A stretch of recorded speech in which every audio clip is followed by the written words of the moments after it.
Chaz, what a treat to have you here. Thank you very much. I can't believe it. This is a wonderful studio. This is better than our TV studio, let alone our podcast. Yeah, thank you very much. You're welcome. You're welcome. Thank you so much for filling in for Jez while he's away. Pleasure. It's a high bar for me to meet. Very high. Not stupid. Yeah. Yeah. That's couldn't new put ground that on for your me. sets. We'd have to fact check.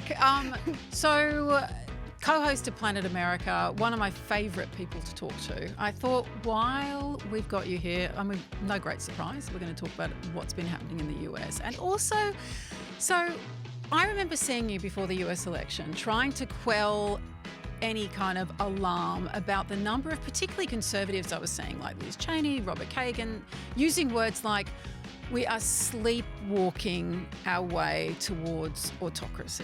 Yes. But you would say to me, it's okay, America's going to hold up.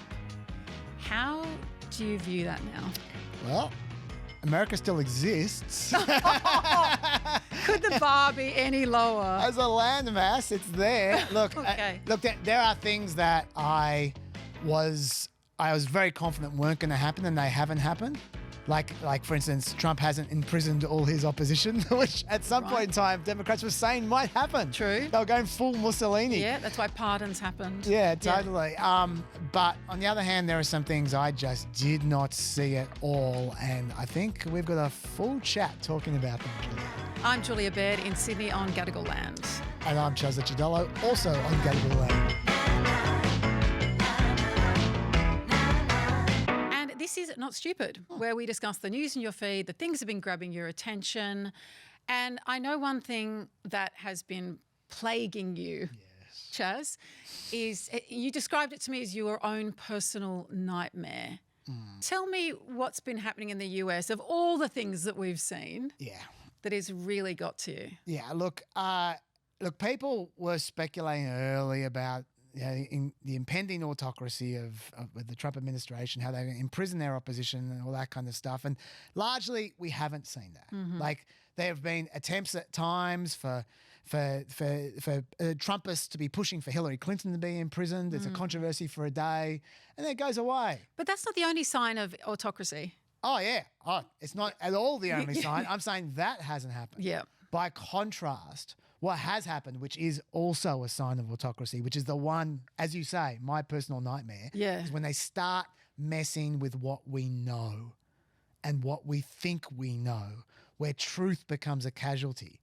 That is my personal nightmare. And so we seem to have gone from like what Stephen Colbert called years ago truthiness to misinformation to disinformation, now actually to like erasure. Yes, we have.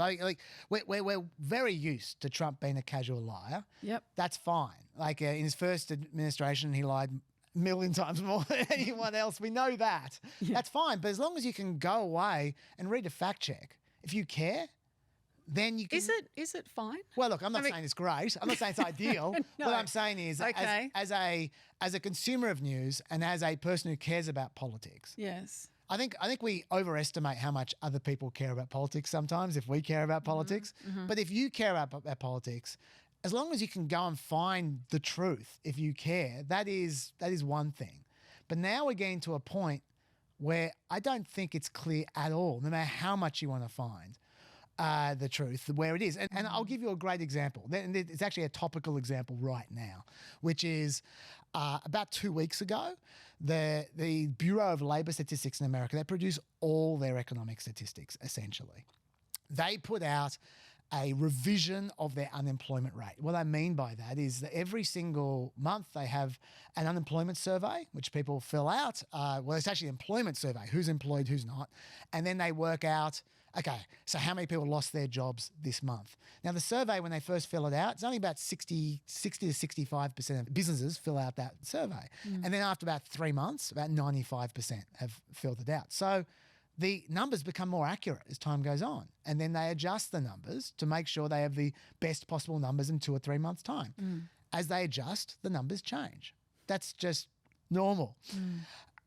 Trump had a big revision down of the jobs created over the last few months. Why? There's a number of reasons why that could be. I don't want to bore your listeners, but I mean, like, for instance, a simple example is the immigration crackdown means that there's a lot of flexibility in terms of employment, people coming and going. Yep. Because a lot of illegal immigrants were employed and now they're not. Right. And so that changes the numbers a lot. Right. And so, but that's just one example, but there's a few others. Yeah, The sure. point is, Yes. even given those changes, there was only a 0.1% error. 0.1%. But that translates to 200,000 jobs. Right. Because there's a lot of people in America. And Trump acted like this was the worst thing in the world. First of all, he acted like it was political, like they did it on purpose to get him, even though these revisions happen all the time. He lied about what happened during the election. He said the jobs numbers were much better before the election, and then as soon as the election was over, they revised them down because they were trying to help Biden out. It was literally the opposite happened. Okay, Right. so like I say, it was just a 180-degree lie. Right. But that's not the main thing. We're kind of used to that. The scary thing is he then just sacked the chief of the BLS, the people who put the stats together. He said, no, they're incompetent, they're partisan, just get rid of them. This has never happened Bureau before. of Labour Statistics, yeah. Yes, this has never happened before. And the person who he wants to replace them with is a guy called E.J. Anthony, who he got his PhD from some university. It's not of much repute, but I don't really care about that. About 5 years ago, the major thing about him is his main qualification, undoubtedly the reason why Trump picked him, is he spent the last 5 years on Twitter reimagining the statistics to make them more negative for Democrats and positive for Republicans. Wasn't he at the January 6th He was. riot? He was. He wasn't inside the building. He was milling around outside. But that gives you an idea of just how biased he is at the very least. And the concern is there is not a single reputable economist, and I'm not talking about liberals here. I'm talking about conservatives who say this guy's qualified. He just isn't qualified. Fantastic. And not just is he not qualified, but as I said, he's only picked because his shtick is to reinterpret statistics so they're wrong. Which is his consistent side. with what he's been doing across other areas of the administration, is picking people who will share his worldview. Absolutely. Right. But if you're dealing with something political, Julia, if you're dealing with something like, say, I don't know, the health secretary, where they're making decisions about opinions, decisions that not necessarily about evidence, but they're making decisions about Medicaid funding, like who you want to fund for this, that. That's a government decision. I get that. Yeah. But when you talk statistics, that should not be room for debate. No. That should be objective. Until now, it has been objective. This is on top of things not being gathered already, right? But now this is about it being skewed in its messaging and actual data not being available. Yes. Well, not just the data is not available, but the data that is available might be wrong, and you don't know. Right. Because when they monkey with the data, they don't just make up a number. They change the definitions just slightly, Julia. And you don't even know that definition's changed. And it just places you in doubt. Distrust. About what's real. Deep. Totally. Enduring. You think this could have a massive impact? I don't think it's coming back for years. I think we are going to have a situation now where every single time there is a number, an economic number that favours one side or the other, the other side says, oh, it's because of bias. Right. And we haven't been like this before. The reason why this matters is the entire election's about inflation. The 2024 election was judged on it was about inflation. That's what people voted for Trump to bring down prices. The 2026 election is going to be about inflation. Inflation is going up right now. Let's say the next inflation stats are going down. Are you going to believe them, or is it our old mate? Well, Anthony? especially since I think you pointed out recently about the huge jump in the cost of fruit and vegetables. Yeah, 39%. 39% in a month. Yeah, that's what they say this month. Next month, what are they going to say when this guy's in charge? Yeah, we don't know. Now you might say everyone's going to know the price tag has gone up. Really? Let me give you an example. Crime stats. Yes. Crime stats from 1990 through to about 2015. Yeah. Crime in America didn't just drop by a half. Some stats, it ended up being a third of what it was. It flew down. Every single year they did surveys asking people about crime, and they said crime is going up every single year. People don't know these things. But this has been a big debate in Washington, D.C., particularly at the moment. Actually, I'm glad you brought that up because this is actually the best example of what I'm talking about entirely. Like where, like as you say, in Washington D.C. right now, Trump has taken over, he's basically turned the National Guard into a police augmentation service because he says crime is through the roof. Now, let me ask you, do you know what the situation with crime is in Washington D.C. at the moment? Okay, here's the thing. I want to talk about this because I know people like Maureen Dowd will write columns saying, yes, the statistics are at a low. It's supposed to be like a 30-year low. That's the phrase you hear, a 30-year low. But it feels like people feel unsafe there. And as a resident, it's been quite disconcerting, and that Democrats will at their peril ignore the fact that that's the way people feel. That's true. And like I said, people always think crime is going up. For the last 30 years, people have thought crime is going up, even when it's going down. The question is, what's reality, though? What's reality? Like, yes. what is real? And, please tell me. Yeah, and we keep on hearing about this. Violent crime is at a 30-year low in Washington, D.C. Is it? Well, at the moment, the violent crime statistics in Washington, D.C. are compromised because someone, a commander of Washington, D.C., has been allegedly, according to the police union, reclassifying what would be considered violent crime as other forms of crime. Right. So what is the violent crime rate in Washington, D.C.? We don't know. Now, you might say, well, the FBI have their own figures. Where does the FBI get their figures from? They get their data from Washington, D.C. So it's affecting the FBI figures as well. Okay, all right, fine. You go, okay, let's leave violent crime. Let's talk about murder because you can't hide a body, can you? A murder is a murder. Like, it's either a dead body or it's not. Yeah. Okay, so I'll tell you the numbers in Washington, D.C. on murders. Last year was 187. The year before that, it was 286. That's a big drop, all right? Is it good, though? Is 187 a good figure, or is it just dropped from incredibly high to very high? Compare it to other major cities. That's what you do. You compare it to other major cities. The way you're supposed to do that is you take the murder figure and you divide by the population, right, to get a murder rate. Make sense? Mm-hmm. What's the population, Julia? How do you measure the population? The number of people living there. Sounds obvious, doesn't it? Living where? Because I'll give you an example. St. Louis is considered to be the highest crime area in America. Yeah. The place with the highest murder rate and the highest violent crime rate. Right. The reason their numbers are so high is because they define the city region as just the inner city.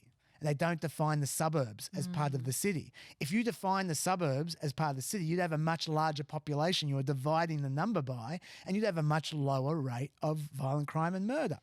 Who decides what population you're going to divide by? What population you're counting? Who decides that?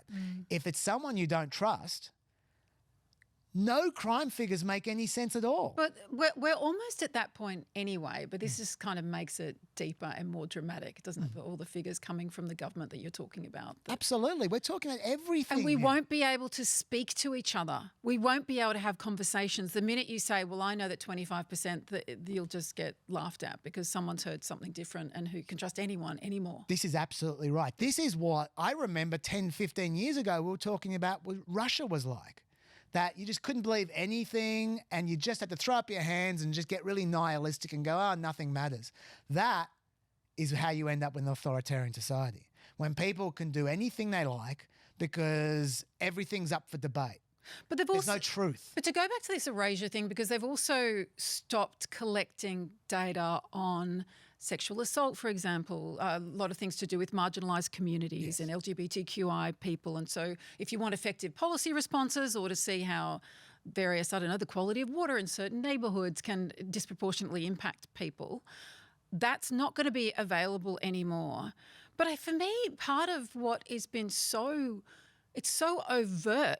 So as soon as, the White House almost immediately under this administration started doing things that were both symbolic and, like painting over the Black Lives Matter mural in Washington, D.C., and then going to the websites of the military of Arlington Cemetery and removing the accomplishments and achievements of people who are not white or not male, so female veterans or the the code breakers. Navajo? The Navajo code breakers who used an indigenous language to create a code so impenetrable it couldn't be cracked during World War II. That was gone. Since restored, but that seems to me to be another side of this whole problem. I mean, there were some farcical things as well because they're going through and trying to remove, mentions of LGBTQI. So they took out an image of the Enola Gay. Yeah. Right. Which, for those who don't know, was the plane that dropped an atomic bomb. But had gay in its name. So, I mean, this is high farce at that point, And the National Park Service rewrote an account of the Stonewall uprising to honour LGB community members, taking out the T and the Q. So it's a world vision that so at the same time you're obscuring data, you're actually removing knowledge, removing history. Yes, you are, and I don't want to downplay what you just said because it is important. Yeah, history is important. Yeah, it gives us context for our lives. Yeah, so that's extremely important. But what I'm saying is that is one of many issues. It's all knowledge. You can't have a democracy without truth. Without shared knowledge. Yes, without some kind of shared reference point by which you can make decisions. Yeah. You can't have an effective government that isn't a dictatorship without knowledge. Right. You just can't. Yeah. So the history element is a very serious there's the Smithsonian, the executive order. Restoring truth and sanity. Truth and sanity to American history. Yeah. Well, explain that to us because what they're effectively saying in this executive order, which includes the Smithsonian, was they're talking too much about race, being too negative, too much of a downer about our history and... Yeah. This is literally the Colbert Report. Turned into the real world. It's not satire anymore. Where what they were saying was that they wanted the Smithsonian and many other museums to remove divisive and partisan topics from their exhibits. And what this manifested itself at one point in time is in removing Trump's name from an exhibit about impeachments. Yeah. Because here's the thing. Yeah. I don't think when they wrote that executive order, that's what they had in mind. But if you are a museum person and your funding can be removed like that, and you've got some fairly partisan people looking over your shoulder, you're not going to take a chance. You're going to err on the side of caution. Of course you will, because the Trump administration has disciplined people to expect overreaction. And so as a result, they respond and they push it so much further. I also don't think Pete Hegseth, the defense secretary, wanted the Enola Gay to be censored. I don't think that was his intention. Yes. But that is the result when you create a culture of fear in the bureaucracy. And it's the clumsiness of it too. Just put in a name, get rid of it, do that kind of destruction. Now, I want to move on to my personal nightmare in a moment. Please. But just quickly... what is the point here? Like when you are deepening that distrust, when you are completely fudging those figures and making them unreliable, the assumption has to be that will prolong your position of power. That will prolong your time in power. What if it doesn't? Like, is there any long game here? Like, I don't think it's a long game. I do think that there is you might ask, how does this even help you? Really? I mean, if you are just turning the entire society into a joke, how does that help any side? How does that help anyone? And the answer is, I think that American politics has become entirely tribal. American politics has become about you identifying with your group of people. And I don't mean group as in like gender or race or anything. I mean your tribe. Your tribe of like the blues or the reds. And that mutates and evolves into constant new fronts of war, of rhetorical war, constant new arguments about this, that, or the other. And it just every day there's a new front. Yes. And it's about winning that argument. Like I think people who are partisans, they convince themselves if they just win that argument, that will solve everything. The other side will go away. But they won't go away. They never go away. They are always there. The argument will go forever. No one's going to win. But I think this trying to politicize everything and trying to control knowledge and control information is about trying to win the argument. But it's not going to work. It's just going to ruin society. But I think that is the intention, trying to get an advantage in that argument for that news cycle.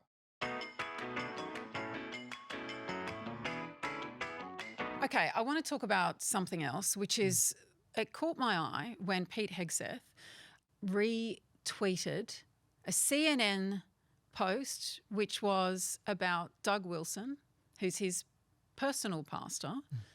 Well, he goes to his church, and he has 130 odd churches and a kind of growing influence as a white nationalist pastor who's been doing a lot of church planting.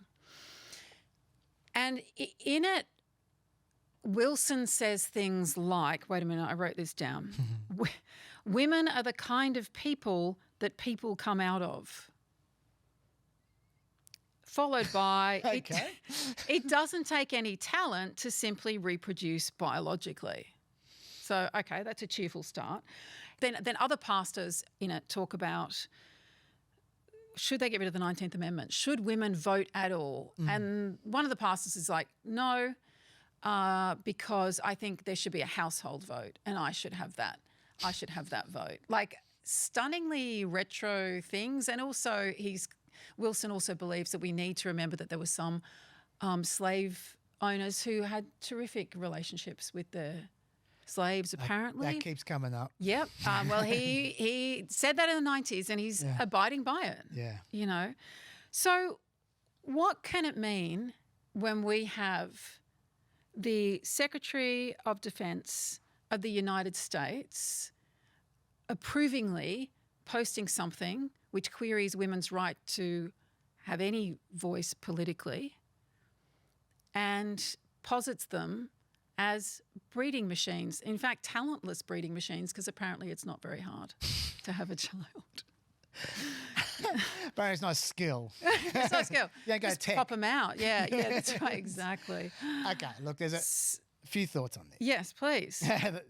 The first thing I would say is that you need to take the context here to give the full effect of why people would be concerned about this. I mean, on the surface, I can see why people would be concerned, but but when you go deeper, there's more reason for concern. Okay, greater nightmares. Yes. And that is that only 2 weeks before this story came out, there was a guidance that went out across the entire government, but it was talked about a lot in the defence context in particular, that said that government workers were not only allowed to proselytise their religion, but they were allowed to try and recruit for their religion. The only thing they couldn't do was harass people, whatever that means. Whatever harassment is. Yes. Well, as Doug Wilson said, you know, like he said, every country's a theocracy. It just depends who Theo is. Yeah.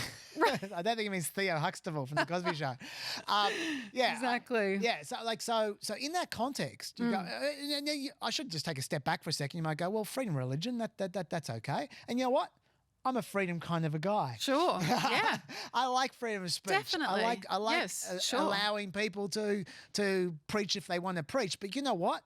If you go into the Defence Department and you say a word about diversity, you're sacked tomorrow. You are out of there. There's no freedom then. There's only freedom to talk about the things that they don't mind you talking about. But I'm like, why has this not been a bigger deal? I know we're being bombarded. Like, I know that. But if you do even a scant look at what Doug Wilson has written about, let me just read to you a couple of things. Please. I mean, you know, only male leadership and all the rest of it. In his book, Her Hand in Marriage, he says a woman's submission to her husband protects her from having to submit to other men. And women who insist on no masculine protection, single, whatever. Insist. Women, Wilson writes, are really women who tacitly agree on the propriety of rape. Wow. Okay. He also said, it's about what do you do if a woman won't submit to you?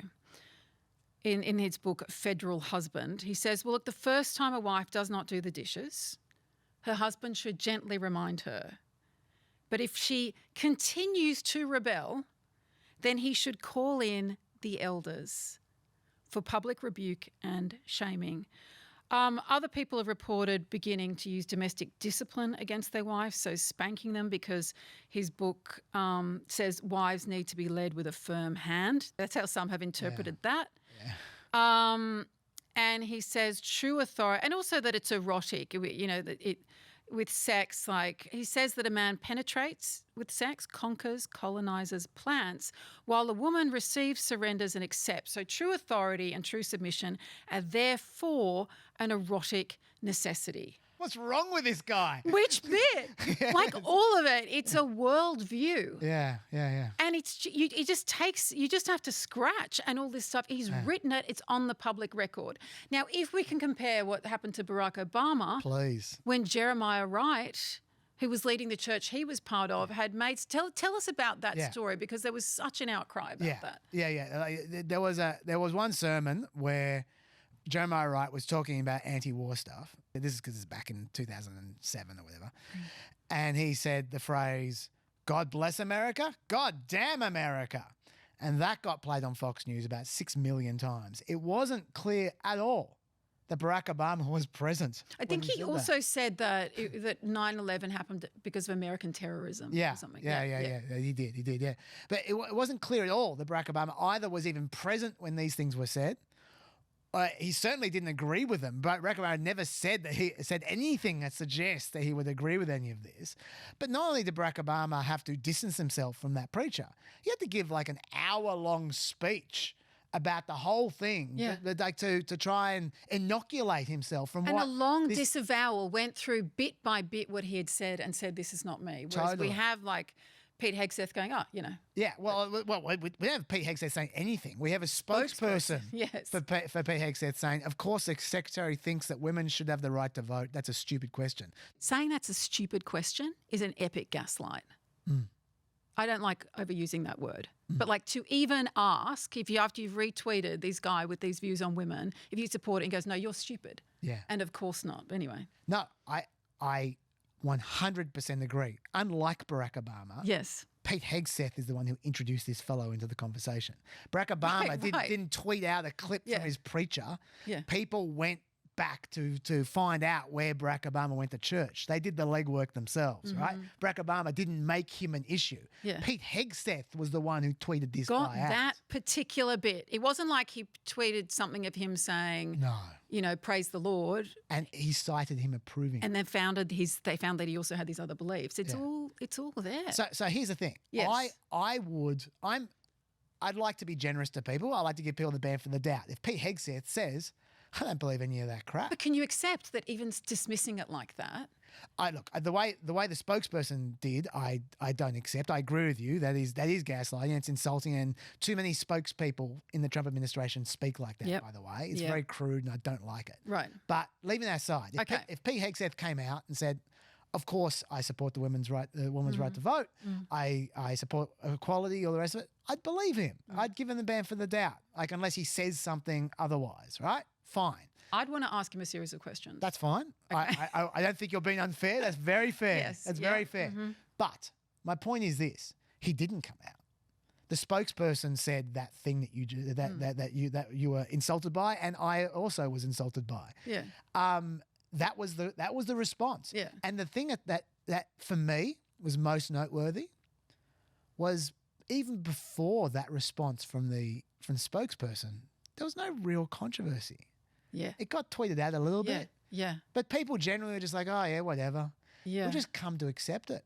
What's going on normalized culturally here, Chaz? Tell me what's happening culturally. Look, it's a really good question, because I think this is a great symptom of a much broader issue, which is I feel like society is regressing. And then this is not me just talking about Trump.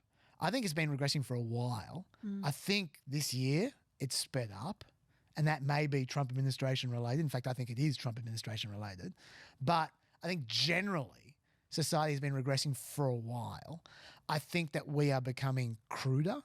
I think that we are becoming less tolerant, less patient, more knee-jerk. I think our memory is becoming more like a goldfish. I think we forget things that happened a year ago or 2 years ago completely. I think that I think that we are becoming less kind, and I think we are becoming dumber as a society. I think that the broader public discourse is dumb.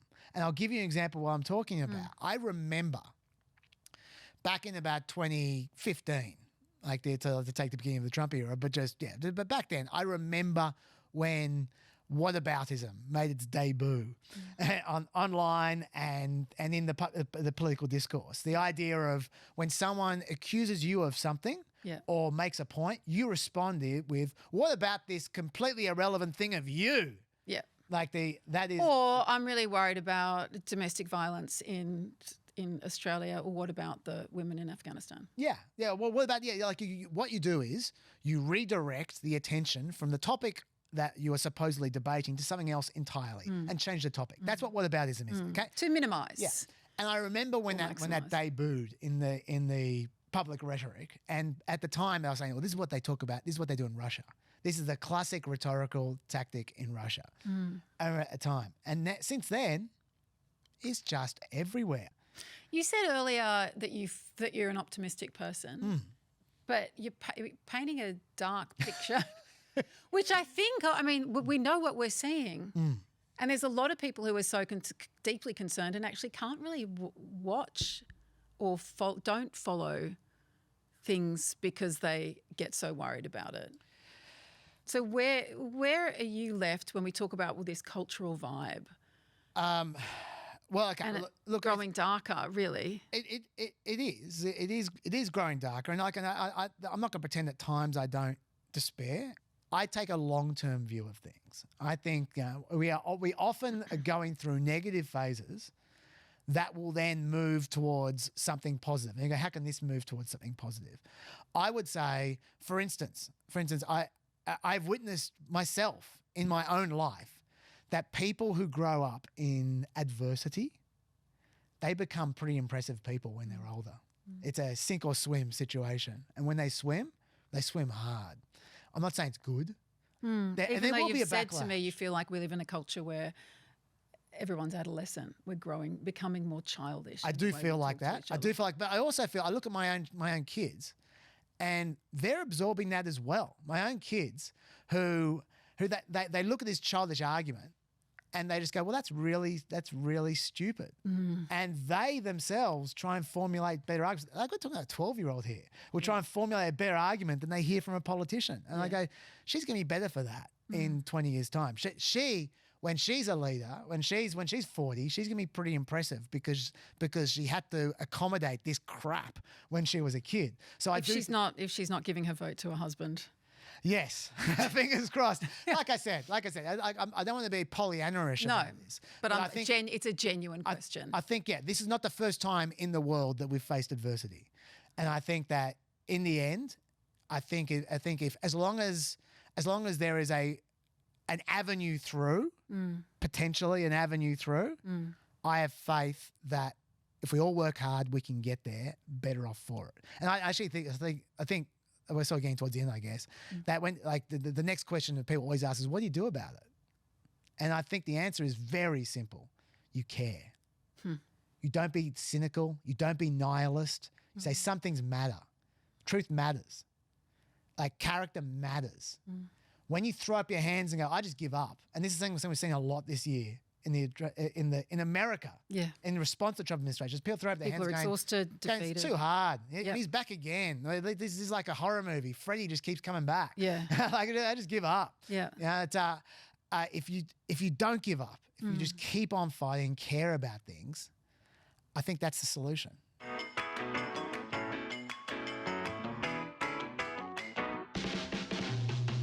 Okay, Chaz, it's time for our picks of the week. And I am quite often the television correspondent on this show. And I have been watching something, but it's not new. I'm so gripped by it, though. Elena Ferranti, this incredible Italian writer, wrote this book, which was a trilogy which did incredibly well, globally best-selling book, which was about a friendship of two women growing up in Naples in the 50s, 60s and onwards. And just watching what they have to deal with about whether women are allowed to go to school, whether women have educations, about kind of domestic violence and having to get married and what it means to have a mind in the middle of all of that in a structure that won't let you get through, and the intense loyalty but also cruelties in their friendships. I go to bed thinking about it. I wake up thinking about it. My Brilliant Friend is on SBS and it is so well done. Cool. Yeah. I'm going to watch it now. That's my hit rank. What have you got for me? Okay, well, you said you were worried about going old. I'm going way older. I sort my music by year. It's a very nerdy thing to do. I'll explain why in a second, but I'll give you my pick first. Yeah. My pick is I've been hanging around my 1984 directory recently, and I have listened to the Style Council, You're the Best Thing, probably 100 times in the last week. Sometimes you just get a song in your head, yes, and I just won't let it go. And it's a beautiful song. It is a lovely song. Yeah. It's a really good song. I think a couple of things that really stand out for me about it. Number one, the very beginning of the verse, like is like halfway through a melody.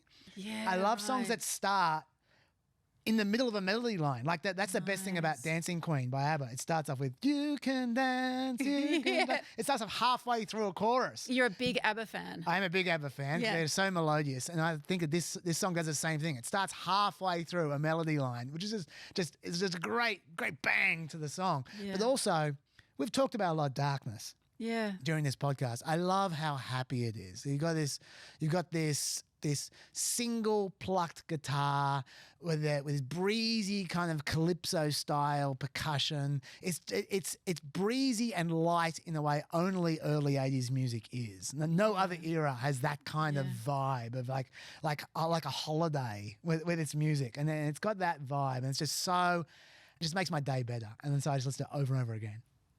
So after you mentioned it to me, I went and looked it up, and there's this really excellent rendition on YouTube where Lenny Henry and DC Lee, who had just left Wham, and ended up in a relationship with Paul Weller, so she's quite phenomenal.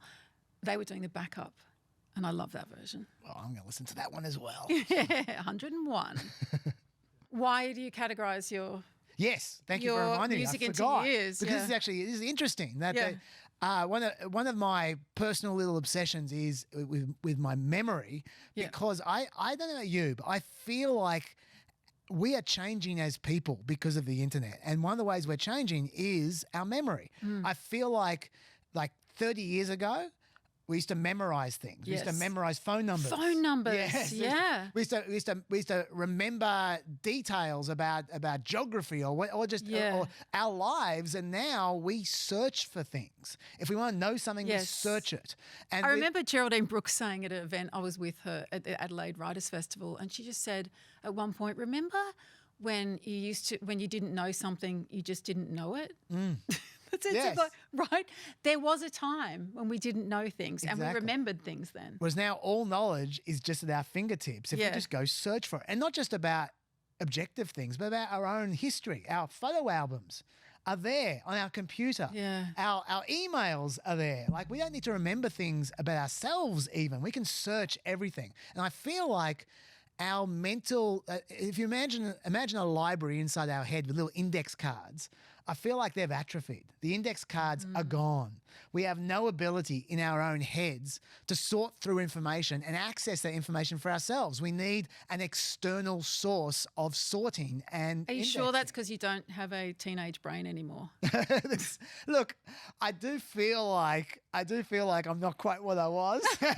But I see it with my kids as well. They just don't think like that. They don't remember phone They don't numbers. memorize. Why? They don't memorize anything. Yeah. Why would they? And so I very intentionally, at least for myself, I keep all my music, because all my memories are tied to music, to songs, because music's very important to me. Yeah. And so I very intentionally keep everything that I have ever listened to on my computer sorted by year. So I can go back to when I'm 18 and have a look through every single song that I used to listen to. Wow. And every memory is tied to that. And what it does is it refreshes my mental index cards. And I feel I remember things much better as a result. So it's not just about my personal memories, it's about memory generally. I feel like my memory, people treat my memory like it's like some kind of super function. It's not. I'm just trying to maintain it as much as I can while everyone else is going to pot. And that's how I do it. Yeah. So that's why. And so we can think of so you were looking back at 1984. I was. And young Chaz 7-year-old Chaz was listening to Style Council. Love the Style Council. I love it. I recommend looking it up on YouTube. Chaz, such a pleasure to have you here. Thanks so much for joining us. Thank you so much. Anytime. I'll make Jez sick again one day. We'd love to have you back. If you want to email us, try us at notstupid@abc.net.au. Our producers are Madeline Jenner and Cinnamon Nippard. You can also watch us, by the way, on iView should you wish. Have a great week and we'll see you next week.